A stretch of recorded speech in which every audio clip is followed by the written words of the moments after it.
Heureuse de vous retrouver en ce jour pour une nouvelle édition de votre rendez-vous éducatif sur Planet School TV. Mesdames et messieurs, bonsoir et bienvenue à Éduc Info, la revue de presse éducative.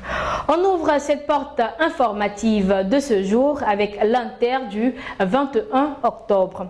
Les enseignants du supérieur privé réclament 2 milliards de francs CFA à l'État. Dans l'optique d'obtenir gain de cause, des enseignants réunis au sein du collectif des syndicats des enseignants du supérieur privé ont tenu un sit-in très vite avorté par les forces de l'ordre le mercredi 20 octobre au bas de la tour C, abritant leur ministère de tutelle. Ces enseignants ont protesté une énième fois contre le non-paiement de leur émolument dû aux prestations des BTS 2019 et 2020, estimé à 2 milliards et exigeait également un meilleur traitement de leurs revendications qui n'a malheureusement pas porté de fruits. On poursuit avec un autre sujet. Cette fois, c'est à lire dans l'Expression du 21 octobre.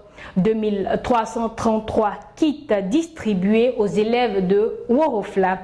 Les actions du gouvernement se poursuivent dans le secteur éducatif. Ce sont 2333 kits scolaires qui ont été réceptionnés par 10 écoles primaires publiques de Worofla, département de Séguéla, le lundi 18 octobre. Ce geste qui s'inscrit dans l'un des volets sociaux du gouvernement vient donc résoudre le manque de manuels scolaires et soulager les parents de ces récipiendaires.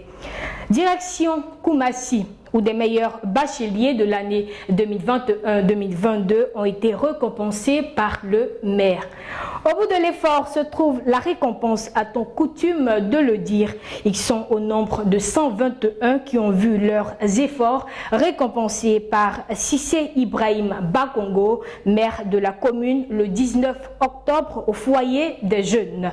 Les premiers sont repartis avec un tableau d'honneur, une tablette et une année d'abonnement à la Sotra. Et les seconds ont reçu également un ordinateur portable et un abonnement d'1 an à la Sotra. Sanogo Birahima, vice-président des affaires sociales et culturelles de la mairie, a indiqué que cette cérémonie vise à reconnaître le mérite des récipiendaires qui font la fierté de la dite commune. De l'organe Le Patriote du 20 octobre. Cap sur l'inter du 20 octobre, l'université de San Pedro fonctionnelle depuis mardi.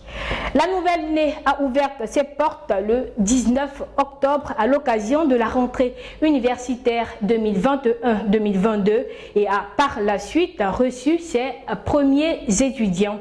L'autorité de tutelle, le professeur Adama Diawara, présent à ce lancement, a dévoilé de nombreuses réformes dans l'enseignement supérieur afin de former des ressources humaines de qualité.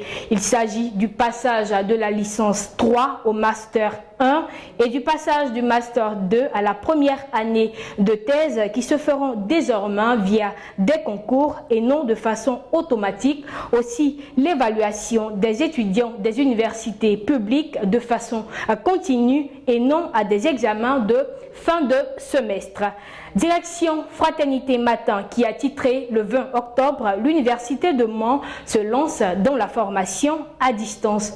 La formation à distance en licence seront désormais possibles dans les sciences géologiques et minières à l'université de Mans qui a décidé de s'y mettre après l'université virtuelle de Côte d'Ivoire. La présentation de sa plateforme s'est faite le 13 octobre à Abidjan avec la participation des responsables du projet et des membres de l'agence universitaire de la francophonie AUF qui en est le partenaire. Cette nouvelle manière de transmettre les cours va diversifier les offres de formation de l'institut universitaire avec des cours allant de la licence 1 à la licence 3. Fin de cette édition, c'est toujours un plaisir pour nous de vous informer. On se donne rendez-vous pour la semaine prochaine avec des informations alléchantes. Mais avant, rejoignez-nous sur planeschoolmagazine.net pour plus d'informations éducatives nationales et internationales. À bientôt.